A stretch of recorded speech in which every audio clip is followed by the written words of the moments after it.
오늘 우리가 함께 하실 말씀은 우리 사도행전 말씀입니다. 사도행전 2장 1절로부터 4절까지 말씀입니다. 사도행전 2장 1절로부터 4절까지 말씀, 우리 한 절씩 교독하도록 하겠습니다. 제가 먼저 1절 말씀 읽겠습니다. 오순절 날이 이미 이름에 저희가 다 같이 한 곳에 모였더니 호련히 하늘로부터 급하고 강한 바람 같은 소리가 있어 저희 앉은 온 집에 가득하며 불의 혀같이 갈라지는 것이 저희에게 보여 각 사람 위에 임하여 있더니 저희가 다 성령의 충만함을 받고 성령이 말하게 하심을 따라 다른 방언으로 말하기를 시작하니라. 아멘. 네, 한국은 새해가 두 번입니다. 그래서 시작이 두 번이어서 참 좋은 나라입니다. 양력으로 시작하는 새해가 있고 음력으로 시작하는 새해가 있습니다. 그래서 새해가 한 두 달 정도 되는 것 같은 그런 생각이 듭니다. 그래서 그런지 마음 가운데 어떤 여유가 있어요. 그렇죠? 네, 살살 시작해도 어차피 또 시작이 한 번 더 있기 때문에 마음이 참 위안이 되고 편안합니다. 다들 새해가 시작하면서 이루기를 소원했던 일들 마음속에 한 가지씩은 가지고 있지만 또 지금 와서 생각해보면 마음속에 부담이 있어요. 왜냐하면 두 달밖에 안 지나갔는데 아직 지키지 못한 게 너무나 많다는 거죠. 그래서 우리나라에서 가장 유명한 고사성어 네 글자로 뭐죠? 작심삼일. 있기 때문인지 몰라도 또 새해가 시작된다는 그런 생각을 하니까 기분이 좋습니다. 어쨌든 또 새해가 시작됐으니까 생각해 볼 때 우리 또 신앙생활에 대해서 잘 생각해 보아야 되겠죠. 연말연시 겹치다 보니까 신앙생활 잘 하자 마음 먹었지만 제대로 잘 안 됐던 것 같아요. 마음은 원이로되 육신이 약했던 것 같아요. 그래서 잘 안 됐던 것을 이제 한 며칠, 거의 한 일주일 가까이 쉬면서 육신의 휴식도 취했겠다. 이제 영적인 일에 돌입하자. 이런 마음을 먹었으리라고, 그런 결심을 하셨으리라고 생각을 합니다. 그렇죠. 우리 신앙생활이라는 것은 분명히 작년보다는 올해가 좋아야 되는 것이고 올해보다는 내년이 훨씬 더 나아져야 하는 것일 것입니다. 예전에 굉장히 오래됐는데 RLCI의 드웨인 목사님께서 오셔가지고 집회를 인도하실 때 하셨던 그런 말씀이 기억이 납니다. 이제 어떤 목사님이 드웨인 목사님께 찾아왔다는 거죠. 그래서 12년 동안 교회를 사역했는데 교회가 부흥이 안 된다. 라고 이렇게 이야기를 했다는 것입니다. 근데 그때 드웨인 목사님이 목사님께 뭐라고 얘기하셨냐면 12년 동안 사역하신 것이 아니라 1년을 12번을 사역하신 것이다 라고 이렇게 얘기했다는 그런 말씀이 기억이 납니다. 우리 신앙생활도 마찬가지일 거라고 생각이 돼요. 우리가 5년 신앙생활 했다 하면은 5년 동안의 어떤 신앙생활의 성장이 있어야 되고 10년 신앙생활을 했으면 10년 동안의 신앙생활의 성장이 있어야 됩니다. 1년을 5번을 하고 1년을 10번을 되풀이해서 하고 하는 것은 아무런 의미가 없을 것이다 라고 생각합니다. 성경에서도 아주 심심찮게 장성한 자의 분량이라고 말씀하고 계시고 또 장성한 자가 되어야 된다 라고 이렇게 말씀하시는 것을 우리가 흔히 볼 수 있는 것입니다. 그렇다라고 한다면 우리가 정말 신앙 성숙하고 성장해야 되겠는데 우리 신앙 성장을 결정짓는 가장 중요한 것은 무엇인가 하는 것이에요. 우리가 신앙이 성장하는 데 있어서 가장 중요한 게 뭐냐? 물론 단 한 가지다 이렇게 얘기할 수는 없을 것 같아요. 여러 가지입니다. 우리가 말씀도 알아야 돼요. 그래서 우리가 성경도 읽어야 됩니다. 하나님께서 우리에게 어떤 말씀을 하셨는지 알아야 합니다. 또 뿐만 아니라 이스라엘 백성들에게 말씀하셨지만 그 이스라엘 백성들에게 말씀하셨던 그 말씀의 메시지가 지금 우리에게 주시는 메시지가 무엇인지 우리가 받아가질 수 있어야 되고 또 하나님께서 어떤 마음을 가지고 계시는지 어떤 뜻을 가지고 계시는지 우리가 그것을 성경을 읽으면서 알아야 합니다. 또 성경을 읽을 때 우리가 온전히 깨달을 수 없기 때문에 성경 공부라는 것도 해야 돼요. 성경을 읽어야 하는 건 너무나 분명합니다. 그뿐 아니라 우리가 영성 훈련도 해야 됩니다. 기도하고 찬양하고 또한 그것을 통해서 하나님과 교제하는 그런 어떤 훈련들도 우리가 해야 돼요. 그래야 우리의 신앙이 성장을 합니다. 가만히 보면 우리 처음 정말 교회에 나올 때는 참 어떤 방해도 있어요. 처음 예수님 믿게 됐기 때문에 방해도 있지만, 그러나 잘 몰라도 하나님께서 잘 이렇게 보호해 주시고 인도해 주시는 그런 손길들이 있습니다. 나 어느 정도 성장하면 하나님께서 분명히 우리로 하여금 장성한 자가 되도록 우리를 인도하시는 그런 과정들이 있다는 것이에요. 그렇기 때문에 우리가 영성 훈련을 통해서 그런 것들을 잘 쌓아 나가야 됩니다. 그러나 무엇보다도 중요한 것은 무엇이냐면 바로 성령 충만한 삶을 살아가는 것, 이것이 가장 중요한 것입니다. 예수님께서는 하나님 우편으로 가시면서 우리에게 약속해 주셨습니다. 뭐라고 약속해 주셨습니까? 내가 하늘 우편으로 가면, 하나님 우편으로 가면 성령님을 보내주시겠다 라고 이렇게 약속을 하셨어요. 그래서 오늘 본문 말씀을 보니까 성령님께서 우리에게 오셨습니다. 오순절 날이 죄송합니다. 오순절 날이 이미 이름에 저희가 다 한 곳이 모였더니 호련히 하늘로부터 급하고 강한 바람 같은 소리가 있어 저희 앉은 온 집에 가득하니 라고 이렇게 말씀을 하셨어요. 그래서 성령님께서는 이 땅에 오셨고, 그 성령님은 믿는 자 가운데에서 계십니다. 단순히 계신다는 것은 머무른다 그런 말이 아니고 우리와 함께 하신다 라고 이렇게 말씀을 통해서 들었습니다. 그렇기 때문에 우리는 이런 성령님을 영접하고 언제나 성령님으로 충만하시도록 하는 것이 우리 신앙생활 가운데서 가장 이루어야 될 그 최선의 목표가 되어야 되고, 또 언제나 우리가 성령 충만해야 우리의 신앙이 성장하는 것을 우리 경험할 수 있다라고 우리에게 말씀해 주시고 계시는 것입니다. 그러니까 우리가 성령님을 영접하고 성령 충만한 삶을 사는 것이 우리의 신앙을 성장시키는 아주 가장 중요한 방법이다라고 우리에게 말씀해 주십니다. 참 재밌게도 오늘 말씀을 보면 저희가 다 성령의 충만함을 받고 라고 이렇게 4절 가운데 말씀해 주고 계십니다. 이 말씀이 오순절에 성령님께서 임하시는 모습인데, 성령님께서 임하시면 그냥 조용히 임하셨다, 계시다라고 이렇게 말씀하지 않으시고 성령님이 충만하시다 라고 이렇게 말씀하시는 것, 그렇게 표현하는 것을 우리가 볼 수 있다는 것입니다. 그러므로 우리의 신앙생활 가운데에서 성령님이 누구시고 성령님이 어떤 일을 하시고 또 그 성령님께서 어떻게 하면 우리 가운데 충만하실 수 있는가 하는 것을 아는 것이 우리에게 있어서는 너무너무나 중요하다라고 하는 것입니다. 그래서 우리는 지금 계속해서 성령님이 누구시고 어떤 일을 하시고 어떤 일을 우리에게 이루어 주시는지에 대해서 함께 말씀을 나누어 가고 있는 그런 과정 가운데 있습니다. 오늘 말씀 가운데서는 그럼 우리가 어떻게 하면 성령님을 영접하고, 또 성경에서는 성령 충만하라는 말씀을 아주 자주 하시는데 그 성령 충만에 대해서도 우리가 말씀을 함께 나누도록 하겠습니다. 첫 번째로 누가 성령님을 영접할 수 있는가 하는 것입니다.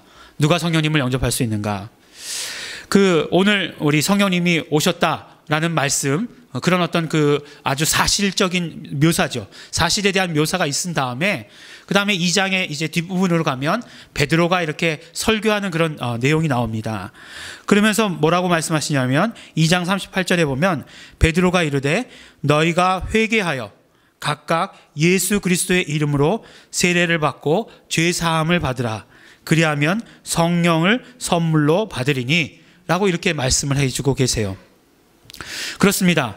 그러니까 우리가 그 성령을 받는, 우리가 성령이 임하시는 조건을 두 가지로 볼 수 있는데, 그것이 무엇이냐면 첫 번째는 회개함으로, 두 번째는 예수 그리스도의 이름으로 우리가 세례를 받을 때에 바로 성령께서 우리에게 임하시는 것을 볼 수 있습니다. 우리가 회개라고 하는 것은 우리 너무 잘 알아요. 회개하라고 하는 말씀 자주 듣습니다. 회개라고 하는 것은 우리 죄를 고백하고 우리의 죄를 용서받는 것이 회개입니다. 요한 1서에 보면 우리가 우리 죄를 자백한다라고 이렇게 이야기할 때 그렇게 우리의 죄를 자백해서 용서받는 것이 회개다라고 이렇게 말씀하고 있어요. 근데 그 말씀 가운데는 어떤 의미가 있는 것이냐면, 회개라는 말 자체가, 또 죄라는 말 자체가 바로 빗나간 화살을 의미하는 것입니다. 그러니까 빗나간 화살이니까 방향이 잘못된 거잖아요. 그래서 죄라는 것 자체가 방향이 잘못된 게 죄예요. 그러니까 방향을 바꾸는 것, 방향을 돌리는 것이 그러므로 회개가 되는 것입니다.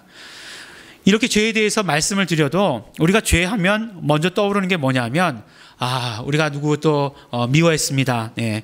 참 오래간만에 안 봐가지고 좋았는데 또 보니까 또 다시 미워하게 되더라고요. 뭐 이런 사람들이 있고, 예. 정말 욕심이 많이 생겼습니다. 또 가만히 생각해 보니까 명절 동안 너무 많이 먹었어요. 예. 이런 것들도 다 회입니다. 저 회개해야 될 죄입니다. 이렇게 되는 것이죠. 참 나이가 들수록요, 이런 어떤 욕망이나 욕구 같은 것들은 좀 줄어드는 것 같아요. 근데 이 식욕만은 줄어들지 않는 것, 예. 참 이게 감사해야 될 일일 것도 같고 회개해야 될 일일 것도 같고, 예, 참 그렇습니다. 예, 최대한 자제해 봤는데, 예, 11시나 12시가 되면 막 미치겠는 건 막 그냥 예, 그러지 않으려고 저녁을 많이 먹었는데, 예, 그 시간이 되니까 또 허사인 뭐 이런 것들이요. 예.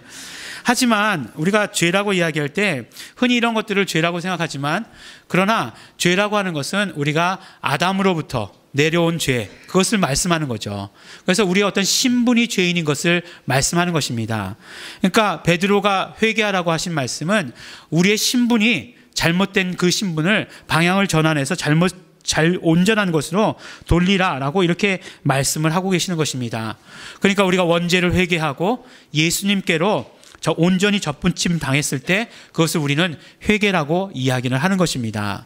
그러니까 이런 어떤 온전한 회개가 이루어지고 나면 성령님께서 우리에게 임재해 주신다라고 하는 것입니다. 그리고 나서 두 번째가 말씀해 주셨던 게 뭐냐면 침례입니다. 침례. 물론 뭐 침례가 맞느냐 세례가 맞느냐 이것은 뭐 나중 얘기고요. 저는 침례가 맞다라고 생각했기 때문에 침례라고 말씀드리는 거겠죠. 바로 예수 그리스도의 이름으로 침례를 받는 것, 이것이 두 번째 조건입니다. 근데 이 말씀을 우리가 이게 성경에 쓰여진 헬라어를 그대로 그냥 직역해서 번역을 하면 어떻게 말할 수 있냐면 예수 이름 안으로의 침례, 그러니까 예수 이름 안으로 잠기는 것, 예, 그것을 바로 침례다라고 이렇게 말씀을 합니다. 이번에 연휴 기간 동안에 이렇게 텔레비전을 많이 보게 되었어요. 그냥 어디 가기도 귀찮고 그래가지고 텔레비전만 켜놓고 이렇게 살았던 것 같아요. 근데 EBS2가 이렇게 개국을 했더라고요. 저희는 집에서는 공중파밖에 안 잡히는데 EBS2가 개국을 해가지고 뭐 이렇게 여러 가지 프로그램을 하는 중에 이렇게 세계 여행하는 거 그런 거 있잖아요. 그 여행하는 중에 딱 틀었는데 갈릴리 호수가 나오더라고요. 그래서 이건 한번 봐야 되겠다 이러고 화질도 아주 좋고 그렇더라고요. 갈릴리 호수를 이렇게 봤습니다. 갈릴리 호수를 보니까 안 가봤거든요. 저는. 예, 가보고서 이렇게 얘기를 해야 되는데 텔레비전 본 얘기를 하려니까 굉장히 실감이 나지 않죠. 예, 그렇지만 어쨌든지 간에 실감 나게 들으시기 바랍니다. 갈릴리 호수가 이렇게 나오길래 봤더니 물이 굉장히 많아요. 그리고 수량이 굉장히 많고 뭐 이스라엘 사람들의 80%가 그것을 수원으로 사용하고 있다고 하니까 굉장히 물도 많고 그렇더라고요. 근데 그게 이제 물이 이제 흘러내려오는데 처음에 이제 다른 나라 시리아인가 요르단인가 갑자기 잊어버렸는데 그 땅으로 가지 않았습니까? 그래서 이제 전쟁한 거잖아요, 이스라엘이. 그래서 그 전쟁에서 그 가는 물길들 빼앗아 왔잖아요. 그리고 나서 이제 그 수원지를 보여주는데 수원지는 이스라엘의 그런 어떤 광야나 사막과 같지 않고 완전히 숲처럼 그렇게 되어 있더라고요. 그러면서 그런 얘기를 하더라고요. 그러니까 가나안 땅을 이야기할 때 젖과 꿀이 흐르는 땅이다라고 얘기할 때 미국 사람들이 와서 보고서 다 웃었다잖아요. 예. 이게 어떻게 젖과 꿀이 흐르는 땅이냐라고 얘기했다고 하는데 그 수원지에 물이 이렇게 솟아나는데 물이 이렇게 흐르는데 보니까 이렇게 하얗게 물이 이렇게 폭포처럼 떨어지는 거예요. 예. 그러니까 꼭 그것이 마치 우유가 떨어지는 것 같은 그런 모습을 보여주면서 이것을 통해서 젖과 꿀이 흐르는 땅이라고 얘기하지 않았겠느냐 뭐 이렇게 얘기를 하더라고요. 이게 뭐 다 좋았어요. 그리고 나서 이제 봤는데 그 다음 장면이 뭐였냐면 바로 예수님께서 침례 받으신 곳이 딱 나오더라고요. 요단강이잖아요, 요단강. 근데 그게 지금 요단강인데 바로 요르단이라고 하는 나라하고 이스라엘하고가 국경이래요, 거기가. 그러니까 예수님 침례 받으신 곳이 저쪽은 요르단 땅이고 이쪽은 이스라엘 땅이더라고요. 그래서 지금 뭐 그쪽 정세가 험악하니까 다 군인들이 총 들고 이렇게 지키고 있더라고요. 근데 보니까 사람들이 와가지고 그곳에 다 이렇게 굉장히 거룩한 곳이라고 생각하고 전부 이렇게 하얀 옷을 입고서 거기서 이렇게 막 물에 들어갔다가 나오는 그런 모습을 봤습니다. 근데 비가 왔었대요. 그래서 보니까 요르단 요단 강물이 깨끗하지가 않고 흙탕물이에요. 흙탕물인데도 불구하고 그 흰 옷을 입고서 쑥 들어갔다가 나오더라고요. 예. 그러니까 예수님이 침례 받으셨던 곳이 굉장히 중요하다. 라고 생각해서 거기 어떤 그런 의미를 더해가지고 하는 것을 보게 되었습니다. 그래서 예수님 저기서 침례 받으셨구나. 텔레비전을 보면서 봤어요. 예수님께서 물에 들어갔다가 나오셨습니다. 그러니까 침례가 어떤 면으로 보면 훨씬 더 성경적인 것이겠죠. 근데 요르단 그 예수님 침례 받으셨던 거 사진을 이렇게 보니까 이 건기에 물이 없을 때는 거의 뭐 아무것도 없더라고요. 밑바닥에 그냥 물만 이렇게 조금 이렇게 있는 것 같은 그런 모습이었습니다. 만약에 건기였으면 어떡하지? 막 그런 생각이 들었었어요. 이게 잠기지 않을 텐데 막 그런 생각을 하기도 했습니다만, 그러나 예수님께서 분명히 물에 들어갔다 나오셨다고 했으니까 예수님께서 침례 받으실 때 물에 들어간 게 맞습니다. 근데 그것이 중요한 것이 아니고, 침례라는 것이 우리가 단순히 예식으로 생각하기 쉽지만, 그렇지만 침례라는 것의 의미가 너무너무 크다는 거예요. 바로 그렇게 예수 이름 안으로 잠기게 되는 것, 그것을 통해서 우리는 무엇을 말하게 되느냐 하면, 바로 우리는 우리의 정체성이 무엇인가 하는 것을 우리는 바로 세상에 알리는 그런 아주 귀한 예식이다라고 하는 것입니다. 그 물속에 잠김으로 말미암아, 예수 이름 안으로 들어감으로 말미암아 우리는 예수님 편, 하나님 편에 섰다라고 하는 것을 세상 만방에다가 선포하는 그런 일이 되는 것이 바로 침례다라고 말씀하는 것이에요. 그러니까 무엇입니까? 바로 아담의 뿌리에서부터 끊겨져 나와서 예수님께로 접붙임되고, 그리고 나서 나는 정말 예수님께 속한 자이다 라고 이 선포하는 것, 이렇게 선포하는 자에게 바로 성령님께서 임하신다 라고 말씀해 주시는 것이에요. 바로 성령님께서 임하시는 조건, 우리가 성령님을 받아들일 수 있는 조건은 이것이다 라고 말씀해 주시는 것입니다. 우리가 잘 알아야 되는 것이, 분명히 성령님은 믿는 자 가운데 오셨다는 것이에요. 믿는 자라고 하는 것은 무엇이냐면, 회개하고 자신의 신분이 예수님께 속한 자라고 말한 자에게, 선포하는 자에게 오셨다는 것입니다. 보혜사라고 얘기할 때 예수님도 보혜사였어요. 예수님도 보혜사라고 말씀하셨지만, 예수님은 정말 죄인 누구에게나 오셨고, 성령님은 누구에게나 오시지는 않으셨어요. 분명히 정말 그 죄를 회개하고, 그리고 자신의 신분이 무엇인지를 확실히 밝힌 사람에게 오셨다라고 하는 사실을 우리가 알아야 합니다. 물론 여기서 죄라고 하는 것은 우리 원죄를 말씀드렸지만, 그렇기 때문에 우리가 성령 충만을 소원하고 성령께서 임하시기를 소원할 때 우리가 회개하는 이유도 여기에 있는 것입니다. 성령님께서는 죄와 함께 하실 수 없기 때문에, 죄를 싫어하시기 때문에 정말 우리가 회개하는 이런 일들을 하는 것이 우리의 성령 충만한 가운데 중요한 것을 우리 알 수 있습니다. 그럼 두 번째로 우리가 함께 살펴볼 것은 성령 충만이에요. 성령 충만. 그 성경은 성령님을 영접하는 것뿐만 아니라 성령 충만이다라고 이렇게 말씀하십니다. 좀 전에도 말씀드렸지만, 저희가 다 성령의 충만함을 받고, 그러니까 성령께서 임하셨다 이렇게 표현하지 않고 저희가 다 성령의 충만함을 받고라고 이렇게 말씀하고 있습니다. 우리가 근데 성령 충만이라고 하면 어떤 현상부터 떠올리게 되는 것이에요.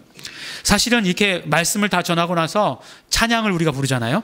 그럼 성령님에 대한 말씀이니까 성령님에 대한 찬양을 불러야 되지 않겠습니까? 그럼 성령님에 대한 찬양이 나오는 찬송가의 섹션이 있어요. 172장 고기를 전후로 해가지고 성령님에 대한 찬양이 나옵니다. 근데 성령님에 대한 찬양을 함부로 막 고를 수가 없는 게 뭐냐면, 가사의 내용을 보면 불로 임하여 주시옵소서, 뭐 불로 다 태워 주시옵소서, 뭐 이런 내용들이 굉장히 많이 있다는 것입니다. 오늘 말씀에 보면 불이 나오긴 나와요. 근데 불의 혀같이 갈라지는 것이, 혀같이 라고 이렇게 얘기했는데, 불의 혀가 그냥 이렇게 임한다 이렇게 얘기하면 분명히 다른 이야기임에도 불구하고, 성령님을 묘사할 때는 우리가 어떤 외적인 현상, 어떤 모습들, 이런 것들을 중심으로 생각하는 것이 너무나 많다는 것입니다. 또 성령 운동한다 그러면은 여러 가지 우리가 이성으로는 이해 안 되는 그런 것들이 너무너무나 많기 때문에, 우리가 성령님을 영접한다, 성령 충만하다 그러면 우리 마음 가운데 먼저 거부감부터 드는 것이 사실입니다. 하지만 그 어떤 현상보다 더 중요한 것은 무엇이냐면, 복음의 일을 했던 사람들, 성경에 기록된 복음의 일을 하는 사람들을, 그 사람들 보면, 그 사람들이 일할 때 보면 언제나 성령 충만했다라고 이렇게 말씀을 하고 계시는 것입니다. 그러면 성령 충만한 상태는 어떤 상태가 성령 충만한 상태냐 하는 것을 우리가 알아야 합니다. 두 가지로 나눠 이야기할 수 있는데요. 첫 번째로는 우리 안에서 성령님이 충만한 것을 이야기할 때도 성령 충만하다라고 얘기하고, 두 번째는 우리 외적으로 성령 충만한 것을 이야기할 때도 성령 충만하다라고 얘기합니다. 좋은 비유가 될지 모르겠지만 우리 안에서 성령, 내적으로 성령 충만한 것을 이렇게 생각하면 쉽습니다. 우리가 어떤 그 열심, 열정, 열망 이런 것들을 가지고 있다라고 한번 생각해 보시기 바랍니다. 그런데 그런 어떤 우리의 열심과 우리의 열망과 열정이 아주 고조된 상태, 우리 가운데 아주 가득 차 있는 그런 상태를 생각해 보시기 바랍니다. 그러면 그렇게 나의 열망과 나의 열정과 나의 어떤 그런 것들이 우리 안에 그 최상의 상태가 되어 있으면 우리 어떤 현실 가운데서 어떠한 그런 어떤 방해나 어려움과 고난 이런 것들이 사실 문제가 되지 않고 그 일들에 어떤 집중할 수 있는 그런 상태가 된다는 것입니다. 다 그런 것들 우리 한 번씩은 경험해 보셨죠? 내가 정말 뭔가를 하고 싶은 간절한 열망이 있다. 그럴 때에는 다른 어떤 것들이 문제되지 않는 그런 것들 우리 다 경험해 보셨을 것이다라고 생각합니다. 내가 이 수학 문제를 꼭 풀어야 되겠다라고 얘기할 때는 다른 뭐 귀에 들리지 않잖아요. 막 이야기하는 것 누가 뭐라고 얘기해도 나는 그것에 집중할 수 있는 것 다 경험해 보셨죠? 예. 죄송합니다. 저도 경험해보지 않은 것을 이렇게 얘기하니까 이게 굉장히 문제가 생기는 것 같아요. 설교는 자기가 경험해본 거를 항상 이렇게 얘기해야 되는데 경험해보지 못한 걸 얘기하려고 그러니까 그 다음 진도가 잘 안 나가죠. 근데 성령 충만하면 이런 상태가 된다는 거죠. 반드시 이것이다라고 얘기할 수는 없지만 우리가 정말 성령님께서 우리 안에 충만하면 우리 어떤 반대나 고난이 온다 할지라도 그것에 굴하지 아니하고 성령님께서 하시는 그 일을 우리가 다 할 수 있는 거죠. 그것에 쫓아갈 수 있는 것이고 성령 충만하게 되면 우리의 진짜 심장 박동도 빨라지는 것이고 눈도 커지고 우리 막 그것을 하려고 하는 그런 열망도 커지는 것 그런 것들을 그런 상태를 우리가 성령 충만이라고 한다는 것입니다. 두 번째로는 성령 충만함이 외적으로도 드러날 수 있어요. 외적으로도 나타날 수 있습니다. 고린도전서 그 11장에 보니까 고린도전서 11장에는 은사가에 대해서 우리에게 말씀해 주시지 않습니까?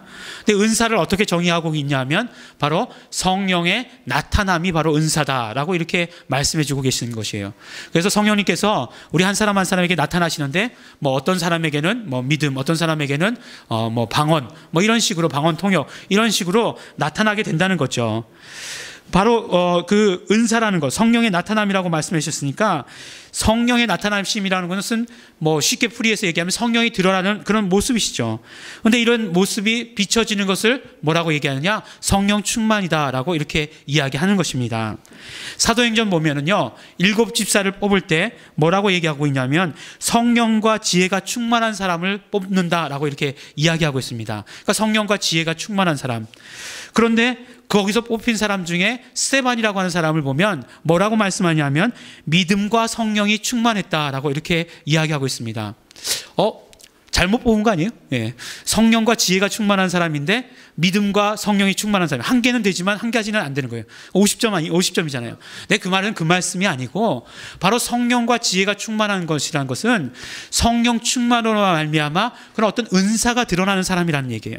그러니까 성령 충만함으로 말미암아 은사가 드러나게 되어 있다는 것입니다. 근데 그 스데반에게는 어떤 은사가 드러났냐? 바로 믿음과 성령이라고 하는 그 성령에 따라서 믿음이라고 하는 그런 은사가 그냥 그 사람에게 있어서 그냥 자연적으로 흘러 넘치는 그런 사람이면 그 외적으로도 그런 것이 보였다라고 말씀하는 것입니다.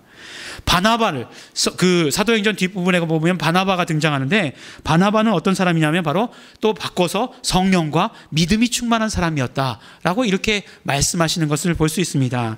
그래서 바로 이렇게 성령 충만이라고 하는 것은 성령님의 은사가 외적으로 드러날 때에 그런 모습을 보고서도 바로 성령 충만이다라고 이렇게 말씀해 주시는 것입니다. 그러니까 뭐 이렇게 얘기하고 저렇게 얘기했지만 내적으로 충만하고 또 외적으로도 드러나는 그런 모든 모습을 다 합해서 성경에서는 성령 충만이다라고 하는 표현으로 우리에게 말씀해 주시는 것을 볼 수 있습니다. 그러면 이제 우리가 성령 충만이 어떤 것이라는 것을 이해했다면 우리가 어떨 때 우리가 성령 충만한가 하는 것을 알아야 합니다. 어떨 때 우리가 성령 충만하죠? 성령이 충만할 때 우리가 성령이 충만하겠죠? 너무나 이게 항상 이렇게 질문 속에 답이 있다는 것, 우리가 잘 알아야 되죠. 성령께서 충만할 때 우리는 성령 충만하죠. 이게 말장난인 것 같지만 그렇지만 가만히 생각해 보면 왜 이렇게 말씀을 드리냐면 우리가 성령 충만을 소원하지만 언제나 성령 충만한 것 같지는 않다는 거죠. 그죠? 참 언제나 성령 충만한 삶을 살기를 원하지만 우리가 언제나 성령 충만한 삶을 사는 것 같지는 않게 느껴지기 때문에 그렇습니다. 어떤 때는 굉장히 내가 성령 충만한 것 같이 느껴지다가도 어떤 때는 참 아닌 것 같이 느껴지다가 뭐 이런 막 그냥 그 곡선을 그리는 것이 우리의 삶이기 때문에 그렇습니다. 그렇기 때문에 어떻게 하면 언제 우리가 성령 충만해질 수 있는가를 우리가 안다면은 그렇게 할 수 있는 것 아니겠습니까? 근데 첫 번째로 우리에게 알려주시는 것이 무엇이냐면 성경에게 보편적인 원리예요.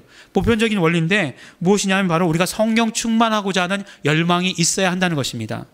성경에 나오는 모든 원리들이 다 그래요. 우리에게 어떤 열망이 있어야 한다는 거예요. 내가 정말 성령 충만하고자 하는 그런 어떤 성령 충만을 소원하는 그런 소원이 있어야 우리에게 성령 충만이 이루어진다라고 우리에게 말씀해 주십니다. 사도행전 19장에 보면 이제 사도 바울이 에베소라는 지역을 갑니다. 에베소라는 지역을 가가지고 너희가 믿을 때 성령을 받았느냐? 라고 이렇게 물어봅니다. 근데 그 에베소에 있는 사람들이 뭐라고 얘기하냐면 우리는 성령이 있다는 말을 듣지도 못했습니다. 라고 이렇게 이야기해요. 그러니까 듣지도 못했으니까 성령 충만할 길은 없는 거죠. 알지도 못했으니까 성령 충만을 소원할 수도 없는 거겠죠. 하지만 우리는 어떻습니까? 우리는 성령 하나님이 계시다는 것을 알고 있어요. 우리는 성령 하나님이 계시다는 것을 믿고 있습니다. 그렇기 때문에 우리에게 있어서 제일 먼저 해야 되는 일은 무엇이냐면 성령 충만을 소원해야 되는 것이에요. 그 소원하는 소원이 우리에게 제일 먼저 있어야 되는 것입니다. 그러면 우리가 성령 충만을 소원하면서 그 성령 충만을 경험하게 되는 때가 언제인가 하는 것이에요. 첫 번째가 바로 복음을 전할 때입니다. 복음을 전할 때 우리는 성령 충만을 경험하게 돼요. 우리 아마 이곳에 앉으신 모든 분들이 다 경험하셨을 것입니다. 우리가 집에서 그냥 가만히 있을 때 성령 충만하다. 뭐 물론 그런 때도 있죠. 성령 충만할 때도 있어요. 그렇지 않다가도 우리가 복음의 현장 가운데 있을 때는 성령 충만하다. 이런 느낌을, 이런 경험을 하셨던 분들이 있을 것입니다. 바로 스데반이 성령 충만했다. 베드로가 성령 충만했다. 또 바울이 성령 충만했다라고 이렇게 성경에서 기록될 때 그 기록과 더불어서 반드시 함께 등장하는 것은 무엇이냐면 복음을 전했다라고 하는 그 말씀이 함께 등장하는 것입니다. 복음을 전하고자 할 때 그리고 복음을 전하는 그 순간에 바로 그들은 성령 충만했습니다. 그렇지만 우리가 반드시 함께 기억해야 되는 것은 무엇이냐면 스데반이 성령 충만해서 복음을 전한 다음에 결과가 어떻게 됐습니까? 돌에 맞아 죽었습니다. 찬물 끼얹고자 하는 그 얘기는 아니에요. 우리가 잘 들어야 돼요. 하지만 반면에 베드로는 성령 충만해서 말씀을 전했을 때 어떤 때는 3,000명이 돌아오기도 하고 어떤 때는 5,000명이 돌아오기도 했습니다. 바울은 어떤가요? 바울은 가만히 보면 복음을 전했을 때 어떤 때는 정말 믿는 사람들이 많기도 했지만 또 어떤 때는 정말 어떤 사람들에게 반대하는 사람들에게 쫓겨나가기도 하는 그런 삶을 살았다는 것입니다. 어떤 면으로 보면 성령 충만이 우리의 환경의 개선을 이루어주지는 않는다는 것이에요. 우리 눈으로 보기에, 우리 인간으로 눈으로 보기에는 성령 충만이 좋은 건지 안 좋은 건지 모를 때가 더 많이 느껴질 때도 너무나 많다는 것입니다. 하지만 성령 충만이라고 하는 것은, 성령님께서 함께 하신다는 것은 그런 어떤 우리의 세상의 눈으로 보는 차원의 것이 아니라고 하는 사실을 우리는 반드시 먼저 알고 있어야 됩니다. 우리가 정말 복음의 일을 할 때, 복음을 전할 때 성령 충만한 것은 성령님께서 그런 분이시기 때문에 그렇습니다. 예수님께서 보혜사 성령님을 보내주신다라고 말씀하시면서 보혜사 성령님이라고 말씀하셨어요. 보혜사 성령님이라고 하는 뜻은 변호하시고 증인되어 주신다는 그런 말씀입니다. 누구를 증거하시고 누구를 변호해 주셨습니까? 바로 성령님은 오셔가지고 예수님을 변호하시고 예수님을 증거했어요. 그런데 우리가 복음을 전할 때 하는 일이 뭡니까? 정말 세상에 예수님을 잘못 알고 있는 사람들에 대해서, 예수님을 모르는 사람들에 대해서 정말 그들에게 변호하고 그들에게 증인되어 주는 것이 바로 우리가 예수님을 증거하는 삶 아닙니까? 바로 성령님이 하시는 일과 우리가 똑같은 일을 할 때, 그때에 바로 성령님께서는 충만하시다라고 하는 그런 어떤 경험을 우리가 경험할 수 있게 된다라고 말씀하고 있는 것입니다. 그럴 때에 정말 성령님의 은사도 나타나는 거죠.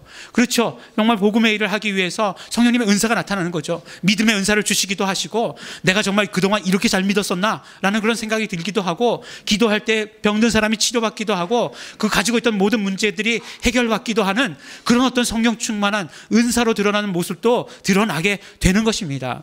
우리가 복음의 일을 할 때, 정말 복음을 전할 때에 성령 충만하게 되는 것을 우리는 알 수 있습니다. 두 번째로 우리가 그 복음을 위해서 복음을 전하기 위해서 기도할 때 우리는 성령 충만함을 경험하게 됩니다. 우리가 기도라는 것을 할 때 기도가 가만히 생각해 보면 기도가 내가 주로 이야기하잖아요. 예. 하나님께서는 들으시고 내가 주로 얘기하는 것 같아요. 그러니까 기도라는 것은 어떤 생각을 갖게 되냐면 바로 우리의 뜻을 하나님께 관철시키는 행위가 바로 기도다라고 이렇게 생각하기가 쉽습니다. 하지만 기도는 그것이 아닙니다. 기도라고 하는 것은 하나님의 뜻을 듣는 그런 과정이라고 하는, 듣기 위한 과정이라고 하는 것을 우리가 반드시 기억해야 됩니다. 그래서요, 하나님의 뜻을 우리가 온전히 듣기 위해서 우리가 제일 먼저 무엇을 합니까? 혹시 우리의 죄나 우리의 어떤 그런 더러운 것들이 방해할까봐, 하나님의 뜻을 듣는 것을 방해할까봐 정말 회개 기도부터 합니다. 예수의 피를 의지해서 그것을 씻어달라고 기도합니다. 그리고 또한 우리가 정말 더욱더 하나님께 집중하기 위해서, 하나님의 뜻에 집중하기 위해서 하나님께서 가장 기뻐하시는 정말 예수의 이름을 부르고 하나님께 영광을 돌려드리기도 합니다. 물론 우리의 이 땅의 삶 가운데 우리가 이 땅의 삶을 살고 있기 때문에 우리가 필요한 것이 있어서 하나님께 우리의 필요를 아뢰기도 하지만, 그러나 우리가 기도하는 가운데 가장 중요한 것은 무엇이냐면 하나님의 뜻이 무엇인지, 하나님께서 원하시는 것이 무엇인지를 듣고 받아가시는 그 과정이 너무나 중요한 것이죠. 사실 우리가 말한다라고 얘기하지만 그 말하는 것을 자세히 우리가 듣다 보면 그것이 하나님께서 우리에게 주시는 말씀이 될 수도 있다는 사실을 우리가 알아야 합니다. 우리가 정말 가만히 생각해 보면 그렇게 기도하고 싶은 상황이 있어요. 그렇죠? 기도하고 싶은 때가 있어요. 내가 정말 어떤 곤란한 일이나 어려움을 당하면 기도하게 됩니다. 그러면 그 일을 가지고 기도해야지라고 이렇게 교회에 나와서 엎드리면, 그럼 사실 그 일을 가지고 기도하려고 했는데 그것을 잊어버린 것도 아니에요. 그런데 계속해서 나오는 기도의 내용을 보면 다른 것을 기도하고 있을 때가 너무나 많은 것이에요. 그것이 바로 하나님께서 우리에게 말씀해 주시는 것을 우리가 듣는 과정입니다. 이런 것들은요, 우리가 경험해 봐야 돼요. 우리 경험으로만 알 수 있는 것입니다. 물론 어떤 공동체에 가면 가만히 조용히 있으면 하나님께서 말씀해 주시는 것을 들을 수 있다라고 얘기해요. 그렇게 훈련하면 그렇게 될 수도 있는지 모르겠죠. 그런데 그게 더 힘들어요. 사실 여러분들, 그게 왜 더 힘드냐 하면 나의 내면에서 나오는 소리인지, 정말로 하나님께서 들려주시는 것인지, 이게 혼동이 되기 시작하면 이것도 못하고 저것도 못하고 하는 그런 경우를 보게 됩니다. 그러나 우리가 입술로 이야기했을 때 정말 내가 아닌 다른 사람을 위해서 내가 기도하고 있는 것을 내 소리로 들으면서 깜짝 놀라는 나의 모습을 보게 되었을 때, 내가 한 번도 가보지 못한 그런 곳을 위해서 기도하고 있는 내 모습을 발견하게 되었을 때, 그때 정말 성령 충만을 경험할 수 있게 되고, 우리는 그러므로 그때 성령 충만을 알게 된다라고 이렇게 말씀할 수 있는 것입니다. 그렇기 때문에 우리가 기도하는 가운데, 특별히 우리가 복음을 위해서 기도하는 가운데 우리는 성령 충만을 경험할 수 있는 것입니다. 물론 우리가 성령 충만을 경험할 수 있는 방법에 대해서 나누어서 말씀을 드렸어요. 복음을 전할 때, 복음을 위해서 기도할 때라고 말씀드렸지만 사실은 다 이것은 한 가지입니다. 한 가지예요. 무엇입니까? 바로 성령님과 내가 하나가 되었을 때, 성령님의 뜻과 내 뜻이 완전히 한 뜻이 되었을 때 우리는 성령 충만을 경험할 수 있는 것이에요. 예수님께서 말씀하셨잖아요. 예수님께서 제자들에게 계속 말씀하셨어요. 내가 너희 안에, 너희가 내 안에 있는 것 같이, 이렇게 말씀하셨어요. 바로 성령님께서 우리 안에, 우리가 성령님 안에 라고 하는 그런 어떤 완전한 일치를 우리가 경험하게 될 때, 그때를 뭐라고 얘기했냐? 바로 성령 충만이다 라고 말씀하시는 것이고, 우리는 매일매일의 삶 가운데서 우리가 성령님 안에, 성령님이 우리 안에 계시는 그런 체험을 가지고 살아야 하는 것입니다. 그러면 어떻게 하겠습니까? 그럼 오늘 말씀을 비추어서 볼 때 우리가 적용할 수 있는 아주 구체적인 방법들이 있어요. 무엇이냐면 우리 일주일에 한 명씩을 놓고서 계속해서 그 사람을 위해서 매일 기도하는 거예요. 그럼 우리 성령 충만해질 수 있지 않겠습니까? 그 사람을 위해서 기도해 주는 거예요. 그러면 우리가 정말 어떤 때는 성령 충만하고 어떤 때는 다운되고 그런 것이 아니고 매일매일 우리 삶 가운데서 성령 충만을 경험할 수 있는 그런 삶을 살아갈 수 있게 되는 것이에요. 또 우리가 어떤 선교지 한 곳을 정해 보시기 바랍니다. 가까운 중국일 수도 있고, 먼 아프리카일 수도 있고, 또 우리 남미 어느 나라일 수도 있고, 남미 나라 많잖아요. 그 다음에 또 중동의 어느 국가일 수도 있고, 또 우리가 땅끝이라고 하는 예루살렘이라고 할 수도 있잖아요. 그곳을 돌아가면서 하셔도 좋고, 한 나라만 정해서도 하셔도 좋고, 그 나라를 품고 우리가 기도한다라면 오늘 말씀 그대로 성령님의 소원이 거기 있기 때문에, 우리가 정말 성령님과 온전히 하나 되는 것이기 때문에 그때 우리는 성령 충만을 경험할 수 있게 되는 것이다 라고 우리에게 말씀해 주고 계시는 것입니다. 성령님의 뜻에 따라가는 그런 삶을 살고자 할 때 우리는 매일매일 성령님 충만할 수 있게 되는 것입니다. 우리 사랑하는 우리 예일중앙교회 성도 여러분, 예수님께서는 성령님을 우리에게 보내주셨어요. 우리로 하여금 성령님을 맞이하라고 말씀하셨습니다. 단순히 맞아들이라고 말씀하신 것이 아니라 성령 충만하라고 우리에게 말씀해 주시고 계십니다. 우리는요, 우리 신앙이 분명히 성장해야 됩니다. 그리고 또한 우리 교회가 부흥해야 되고 우리 공동체가 부흥해야 되는 그러한 사명을 가지고 있어요. 그것은 오직 성령님으로만 할 수 있는 것입니다. 정말 성령 충만할 때 부흥하고 싶지 않다, 이런 말은 없지만 그래도 부흥할 수 있는 것이고, 정말 우리 개인적인 어떤 신앙의 부흥과 더불어서 우리 온 공동체가 부흥하게 되는 것입니다. 그래야만 우리가 정말 매일매일의 삶 가운데서 또한 성령 충만을 경험할 수 있는 그런 삶을 살아갈 수 있는 것입니다. 여러분들 언제나 성령 충만을 소원하시기 바랍니다. 그러므로 말미암아 매일매일의 삶 가운데서 성령 충만을 경험하시는 우리 성도 여러분들이 되시기를 예수 이름으로 축원합니다. 우리 함께 기도하시겠습니다. 우리 기도하실 때에 이 시간 우리 감사하면서 기도하시기 바랍니다. 성령님을 보내주셔서 감사합니다. 우리로 하여금 성령님께서 충만히 임하시도록 하여 주신 것 너무나 감사드립니다. 매일매일 삶 가운데서 회개하며 예수 이름 부르며 예수 이름 안으로 들어가는 삶을 우리가 살 수 있도록 되기를 소원합니다. 또한 우리 성령님 늘 충만하실 수 있도록, 성령 충만을 늘 경험할 수 있도록 정말 우리가 복음의 일에 최선을 다하며 복음의 일을 위해서 기도하겠습니다. 그것을 위해서도 결단하시면서 우리 기도하시기 바랍니다. 우리 다 같이 감사하시면서 소원하시면서 결단하시면서 우리 함께 통성으로 기도하시겠습니다.